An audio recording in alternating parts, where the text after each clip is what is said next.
하나님의 말씀은 역대상 4장입니다. 9절 10절. 역대상 4장 9절에서 10절입니다. 같이 한 목소리로 읽어보겠습니다. 봉독하겠습니다. 시작. 야베스는 그의 형제보다 귀중한 자라. 그의 어머니가 이름하여 이르되 야베스라 하였으니 이는 내가 수고로이 낳았다 함이었더라. 야베스가 이스라엘 하나님께 아뢰어 이르되 주께서 내게 복을 주시려거든 나의 지역을 넓히시고 주의 손으로 나를 도우사 나로 환난을 벗어나 내게 근심이 없게 하옵소서 하였더니 하나님이 그가 구하는 것을 허락하셨더라. 아멘. 역대상하는 이스라엘 족보와 그 다음에 그 이스라엘 역사의 왕들에 대해서 우리로 말하면 조선 실록처럼 그런 성격을 가진 책입니다. 그런데 역대상을 읽어나가는 독자의 입장에서 보면 사실은 정말 재미가 없는 그런 책이기도 해요. 역대상 1장 1절부터 족보가 계속 나오는데 누가 누구를 낳고 낳았다 아주 처음부터 지루하게 사람 이름만 나옵니다. 지파별로. 오늘은 유다 지파인데요. 유다 지파에는 조상이 누군데 누가 누구를 낳고 이렇게 그런 족보예요. 아주 지루하죠. 읽기도 힘들고 이름도 수백 명씩 나오는데요. 그런 입장에서 보면 오늘 본문은 마치 가뭄의 단비 같은 그런 구절이라고 볼 수가 있어요. 그렇게 지루하게 느껴지는 듯한 말씀 중에 느닷없이 야베스라는 사람이 등장을 하는데 9절에 보면 야베스에 대해서 총괄적인 평가로 딱 한마디를 했는데 그는 형제보다 귀중한 자라. 끝! 그게 다예요. More honorable than his brothers. 형제가 많았나 봐요. His brothers보다는 more honorable한 사람이라는 거예요. 다른 형제보다 그렇게 귀중한 사람이라고 평가를 받는 이유가 뭔데? 그게 그 다음에 있습니다. 그 다음에 있어요. 이 야베스라는 사람은요, 이 생득적인 형편과 처지는 대단히 불행한 수준이었던 것 같은데 일단 그 이름이 심상치 않아요. 이 한국말 성경에 이름이 야베스라고 나오는데 히브리 말로는 원문에는 발음이 야베츠입니다. 치. 근데 한국말로는 야베스라고 번역을 했는데 원래 발음은 야베츠예요.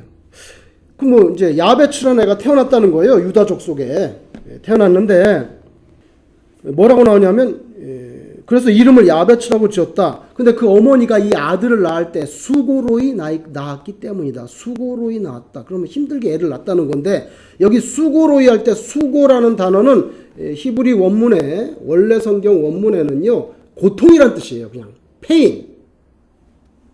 페인 가운데 애를 낳았다는 거예요. 그래서 히브리어 원문에 이 고통 한국말로 수고라고 번역됐는데 이 고통이라는 단어는 오체브입니다. 오체브라는 단어예요. 그러니까 야베츠라는 이름은 오체브라는 단어에서 나온 것으로 추측합니다. 야베츠를 사전에 찾으면 그 어근을 추적할 수 없다고 나와요. 이게 어디서 나온다는지 모르겠다는 거예요. 그런데 내가 수고로이 낳았기 때문에 야베츠라고 지었다. 이렇게 하는 거 보면 수고가 페인인데 그게 단어가 오체브란 말이에요. 그러니까 구절을 히브리어로 읽을 때는 이렇게 되어 있습니다. 그 어머니가 아들의 이름을 야베츠라고 이름 지었는데 이는 그가 오체브 중에 아이를 낳았기 때문이다. 그래서 야베츠, 오체브. 야베츠라는 이름은 오체브에서 파생된 단어 같아요. 어떤 부모가 자기 자식 이름을 짓는데 고통이라고 짓겠습니까? 고통아 이리 와봐라 밥 먹어라. 김고통, 박고통, 조고통. 어떤 부모가 자기 이름을 그렇게 고통이라고 짓겠습니까? 세상의 모든 부모는 누구보다 자녀의 행복을 바라죠. 그래서 이름도 할 수 있으면 좋은 이름, 긍정적인 이름을 주려고 합니다. 저는 한국에 있을 때 김꽃길이라는 이름도 들어봤어요. 김꽃길. 이름이 꽃길이야. 여러분, 내 자식은 늘 꽃길만을 걷기를 바라는 그런 부모의 마음이 아니겠습니까? 그런데 이 어머니는 아들의 이름을 내가 고통 중에 낳았다 해가지고 야베츠로 지었다는 거예요. 그러니까 야베츠의 출생은 어머니의 난산 속에 이루어진 것입니다. 저희 어머니도 저를 낳을 때 아주 난산이었다 그래요. 죽는 줄 알았다 그래요. 하루가 다 지났는데 애가 나오지 않아서 난산 속에 이루어졌다는 거예요. 또 추측할 수 있는 게 있는데 이 야베츠는 그 출생이 유복자가 아니냐, 혹시 유복자. 왜 그런 추측을 하냐면요. 그 당시에 고대 이스라엘에서 아이가 태어나면 아이 이름을 짓는 것은 전통적으로 다 아버지입니다. 근데 아버지는 나오질 않아요. 그리고 이 애 이름 누가 지었어요? 애 이름 누가 지었습니까? 어머니가 지었습니다. 아버지는 어디 갔어? 그래서 추측하는 거예요. 난산인데다가 유복자 아닌가. 전통적으로 다 아버지가 이름을 짓는데 어머니가 그냥 오체부에서 야베츠라는 이름을 꺼내가지고 지어버렸어. 아마도 그렇게 넉넉한 살림 가운데 살지는 못했지 않겠냐. 그런 추측을 합니다. 다른 형제들이 있었다는 거. 왜냐하면 이 야베츠의 서술 이게 다야. 이거 두 줄밖에 없어요. 다시 나오잖아요. 그러니까 다른 형제들이 있었다는 거. 난산이었다는 거. 혹시 유복자 아니었는가. 그래서 풍요로운 삶 가운데서 자라지는 못하지 않았을까 하는 정도의 추측밖에 가능한 게 없어요. 만약에 그런 추측이 맞다면 어쩌면 야베츠가 의지할 대상은 오직 전적으로 하나님 아버지밖에 없었을 수가 있습니다. 진짜 유복자라면 그의 아버지는 더욱 하나님 아버지 뿐이죠. 출생 배경이 어려운 지경이었던 그가 어떻게 다른 형제들보다 아너러블한 그런 존귀한 자라는 평파를 들어가지고 역대상 족보에 버젓이 이름을 올려놓고 다른 사람들은 500명 이상 이름이 나오는데 누가 누구를 낳고 누가 누구를 낳고 이름만 나오는데 4장 9절에 와서 떡하니 존귀한 자야. 그리고 그 사람은 이런 기도를 했지. 이렇게 비교적 자세하게 족보에 등장했는가? 어떻게 그렇게 됐는가? 오늘 본문에 보면 이유는 딱 하나. 그의 간절한 기도. 그밖에 없어. 이유가 그밖에 없어. 그리고 하나님이 그 기도를 들어주셨다는 것. 그게 다예요. 야베스는 자신의 불행을 탓하거나 환경에 굴복하지 않았습니다. 야베스가 존귀한 인물이 된 것은 그가 이룬 어떤 대단한 일, 어떤 대단한 업적, 그런 때문이 아니에요. 만약에 그런 게 있었다면 업적을 여기 기록해 줬겠지요. 이 사람이 무슨 성을 지었더라. 예? 업적이 없잖아요. 분명히 있었으면 기록해 줬을 거예요. 그러나 그런 기록은 없습니다. 오직 그가 믿음으로 드린 그 기도 구절만 여기 나와 있어요. 오직 하나님을 신뢰하고 그분께 간구했기에 그 인생이 다른 이들이 보기에 아너러블한 그렇게 불릴 정도로 그 인생이 변화가 됐다는 거예요. 출발은 대단히 힘들었는데 난산에다가 유복자인 것 같고 뭐 가난하게 살았을 것 같고 애들은 많고 먹을 건 없고 그러면 자기네들끼리 주로 지지고 볶고 싸우잖아. 또 애들이 먹을 게 없으면 힘들게 자랐겠지. 그런데 기도를 합니다. 이 사람이 할 게 없잖아. 이제 자기는 할 게 없지. 기도를 하는데 뭐라고 했습니까? 자 보세요. 10절에 야베스가 이스라엘 하나님께 아뢰어 이르되 이제 기도를 합니다. 주께서 내게 복을 주시려거든 나의 지역을 넓히시고 주의 손으로 나를 도우사 나로 환난을 벗어나 내게 근심이 없게 하옵소서. 딱 보니까 기복신앙이네.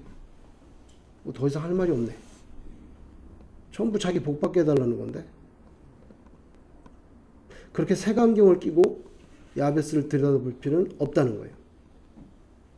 제 말이 아니고. 그 이유가 뭘까요?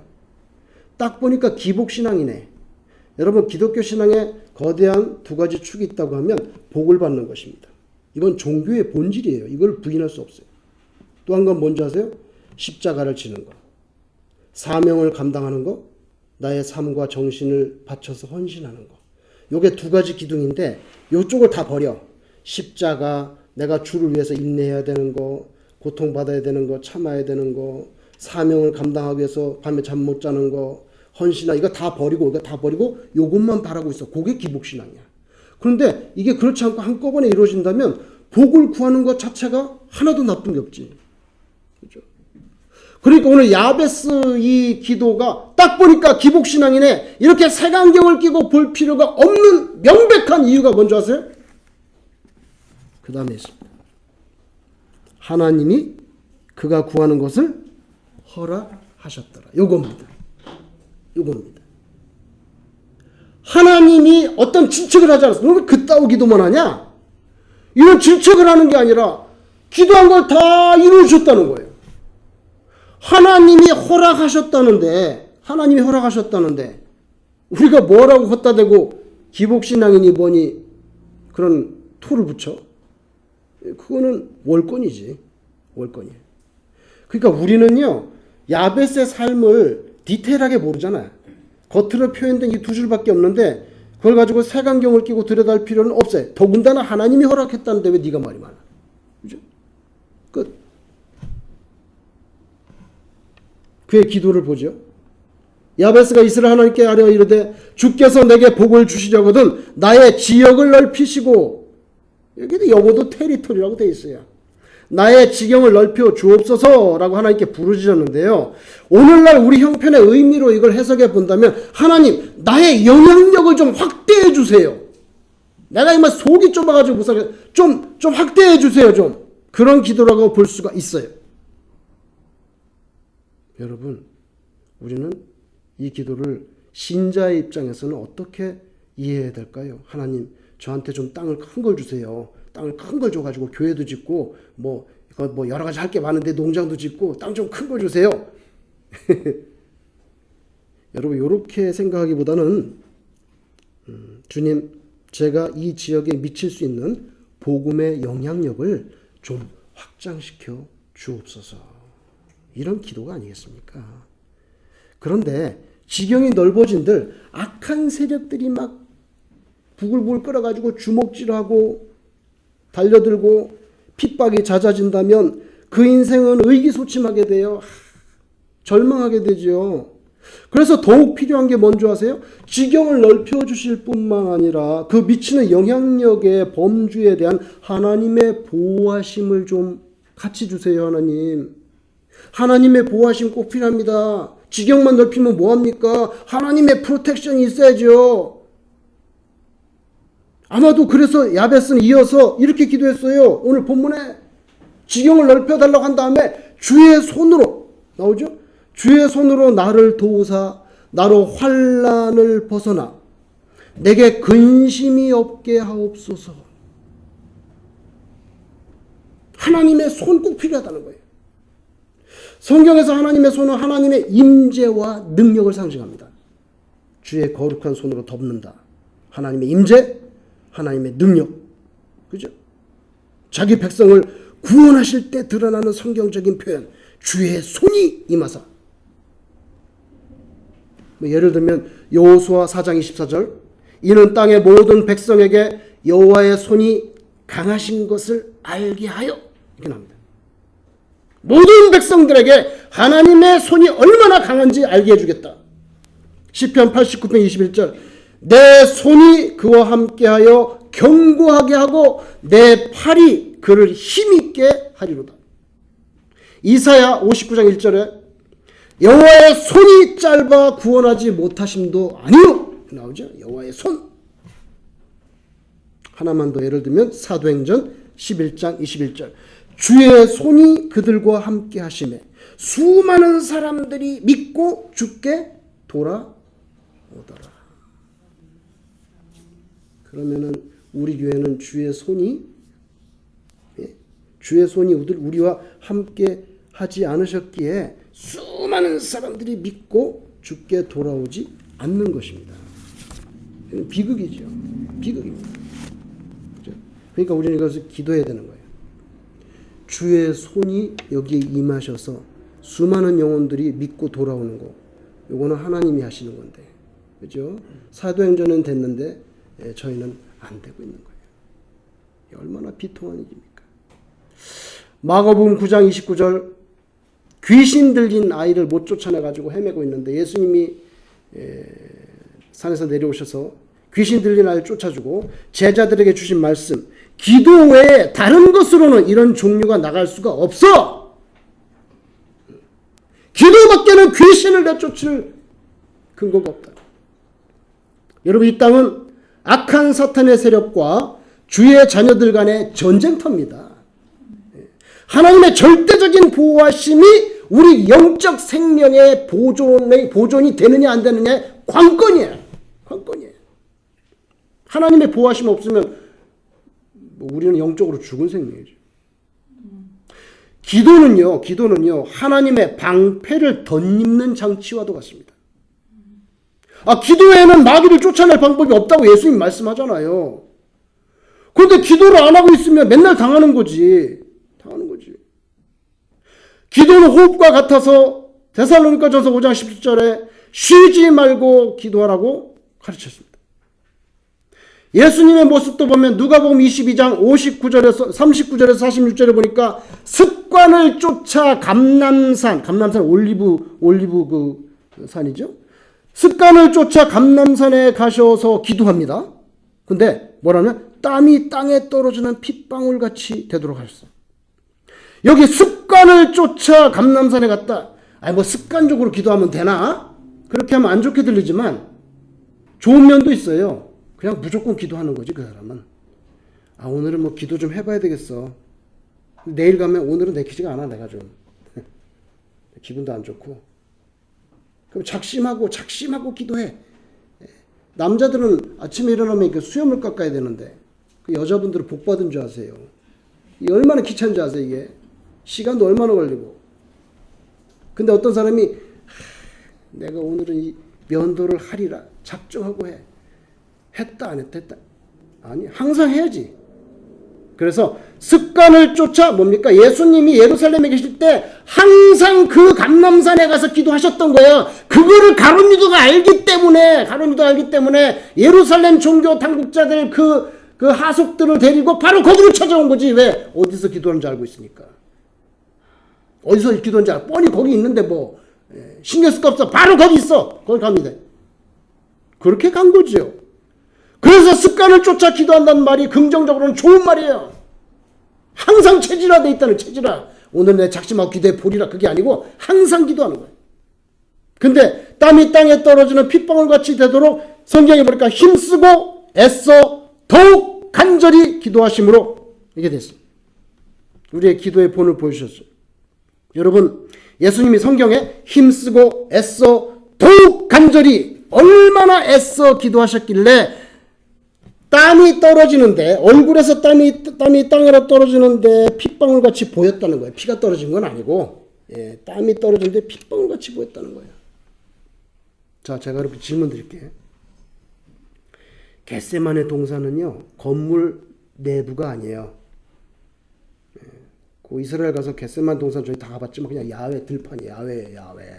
동산이라고. 여러분, 예수님이 그때 기도하신 게 언제인 줄 아세요? 6월절이에요. 양력 3월, 4월. 추워요. 그리고 한밤중이었어. 그때는 옷을 꺼내서 더 입고 싶은 심정이라고. 그렇게 쌀쌀한 형편에 어떻게 얼굴에서 땀이 납니까? 기도하는데? 삽질하는 것도 아니고 땀이 나가지고 땅에 떨어집니까? 여러분 아시겠죠? 복음서에 누가복음에 힘쓰고 애써 더욱 간절히 기도하셨다. 그래서 땀이 났다는 거예요. 제가 질문 드려볼게요. 여러분 가운데 평생에 기도하시면서 기도 집에서나 예배당에서 기도하겠죠. 기도하시면서 얼굴에서 땀방울 떨어진 적 있어요? 한 번이라도. 예수님 그렇게 기도했다는 거예요. 기도는요, 노동입니다. 얼마나 힘든지 몰라요. 제가 이거 실험해봤어요. 대학 다닐 때. 예수님이 3, 4월 달에 겟세마네 동산 바깥에 한밤중에서 기도했고 땀이 떨어졌다는데 그거 가능하냐? 그럼 얼마나 애를 써서 기도할 때 땀이 얼굴에 떨어지겠냐? 3, 4월 달에 야외에서 그것도 한밤중에 추운데 그 실험을 해봤어요. 얼굴에서 땀이 떨어졌겠나요? 안 떨어졌겠나요? 한번 여러분이 맞춰보세요. 제가 실험해봤는데 제 얼굴에서 땀이 떨어졌겠습니까? 안 떨어졌겠습니까? 네? 사모님은 협조를 안 해주시고 최영애 권사님 협조를 해주시네요. 얼굴에서 땀이 떨어졌습니다. 얼굴에서. 그게 제가 대학 다닐 때인데 여러 번 실험해봤어요. 떨어졌는데 거의 죽으림을 다해야 돼. 가만히 무릎 꿇고 앉아서 가만히 무릎 꿇고 앉아 있는데 얼굴에서 땀이 나가지고 떨어지는 거 거의 불가능해요. 근데 사생 결단하고 내가 여기서 죽는다는 각오로 그 정도로 할 때 땀이 떨어집니다. 내가 실험해봤는데 땀이 떨어지더라고요. 그리고 저는 체질적으로 땀이 잘 안 나는 뺀질입니다. 그런데 땀이 잘 안 나요, 저는. 그래서 제가 예수님께서 겟세마네 동산에서 누가복음에 힘쓰고 애써 더 간절히 기도하셨을 때 그 차가운 날씨에 땀이 떨어졌다는 것은 아마 그 땀이 거의 피의 수준이 아니었겠는가.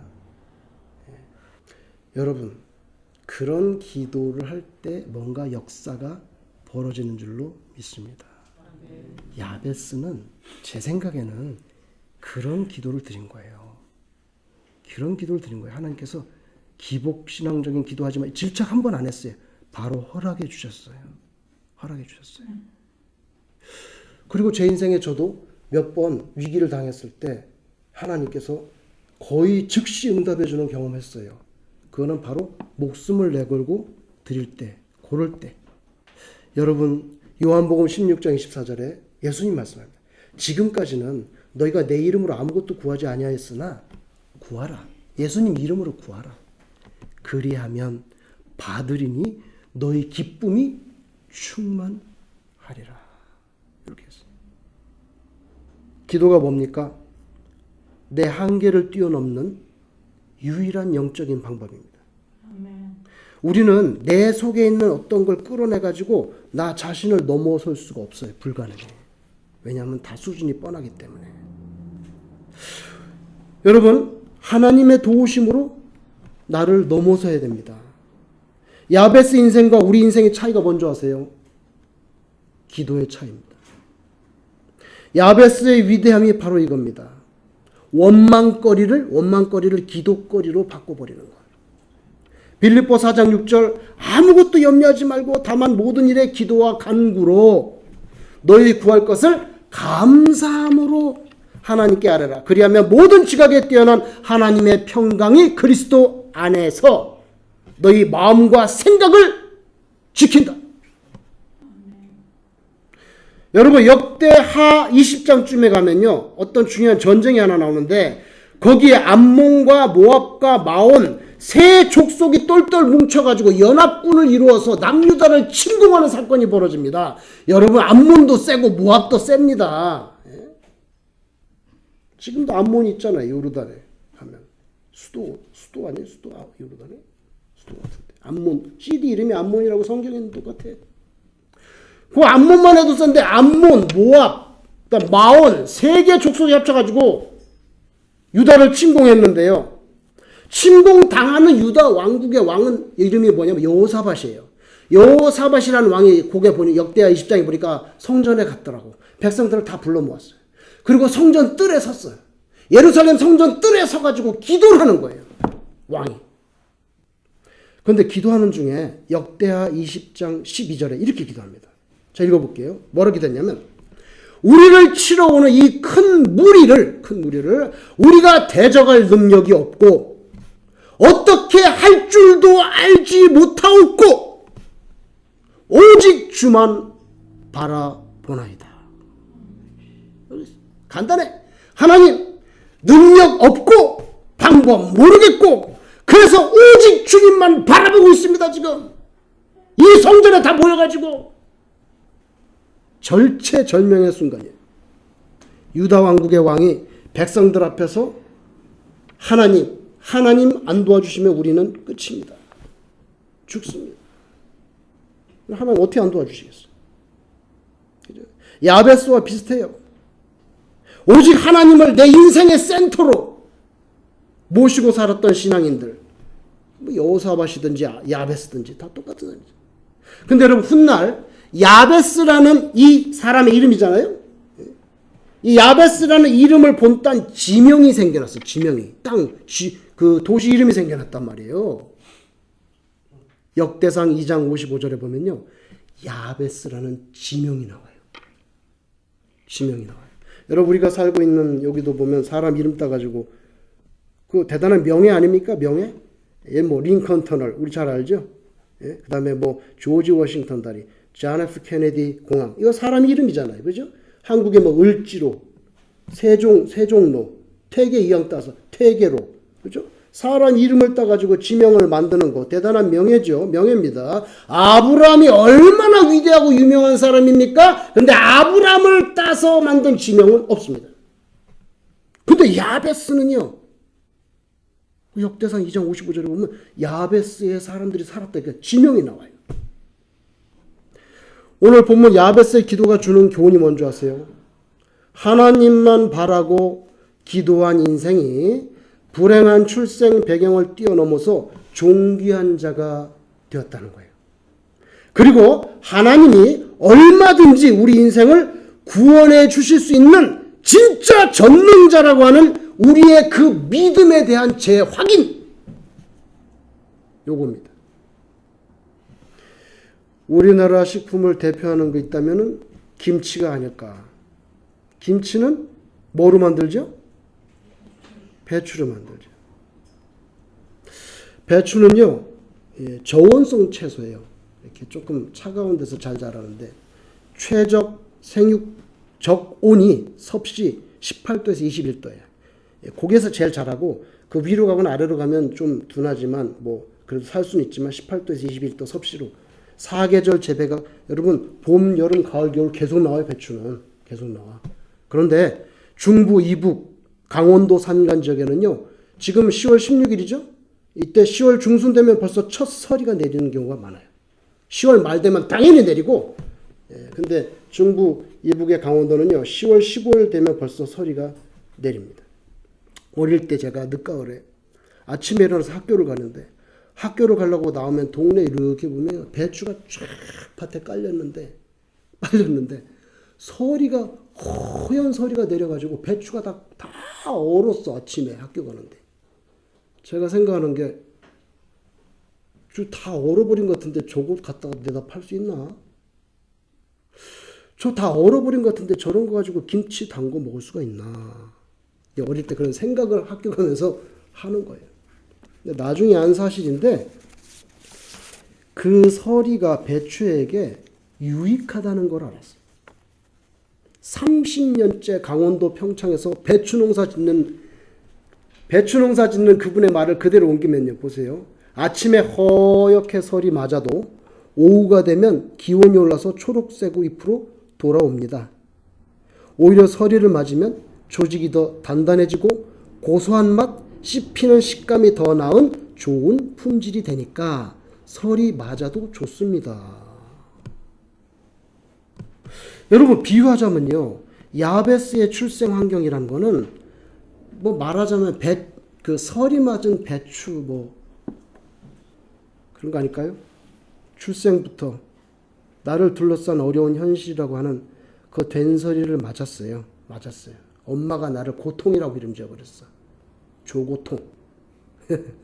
아이고.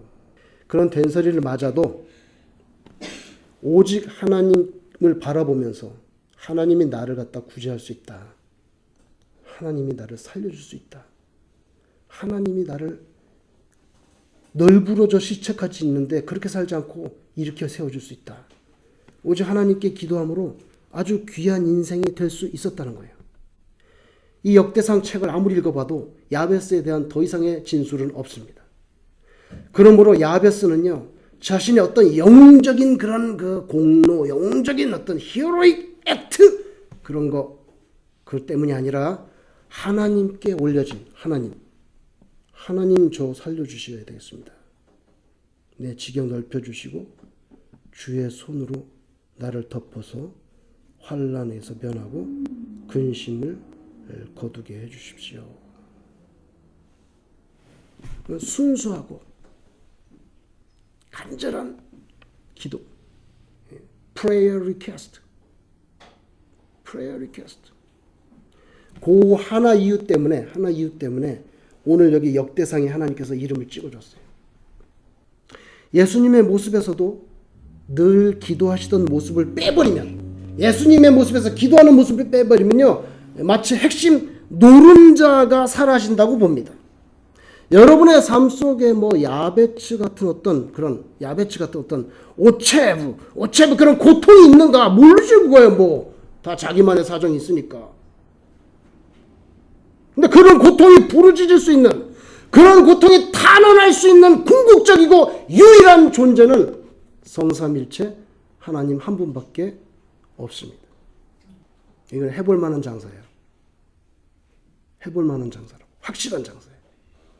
아무리 세상에 가서 그물질하고 운물을 내려도요, 마침내는 허무와 공허 가운데로 인생은 결론 짓게 돼 있어요. 그런데 하나님은 그렇지 않아요. 그분께 기도하는 것을 여러분 대단히 중요하게 여기셔야 됩니다. 인생이 거기에 걸려 있습니다. 그리고 기도하는 것을요, 정말 기뻐하셔야 돼요. 최고 지존과 전화통하고 있는 겁니다. 어떤 은총이 쏟아져 내릴지 몰라요. 그 믿음이 없이 교회만 왔다 갔다 한다는 것은요, 그냥 종교인이지. 종교인은 무슨 소용이 있겠어요, 하나님 앞에. 여러분, 하나님께 기도하는 것을 야베스처럼 중하게 여기고 또 기뻐하시고, 여러분의 삶 가운데 혹시 난 그 부분에 있어서는 된설이 맞았어, 내 인생이 완전히 그냥 이거야 이거, 그렇게 된설이 맞았다 여겨지는 그런 부분이 있다고 하면 하나님께 부르짖어 가지고 하나님의 복주심으로 더 알곡 같은, 그런 알찬 알곡 같은 그런 인생이 되는 것을 체험하게 되기를 주의 이름으로 축원합니다. 기도합니다.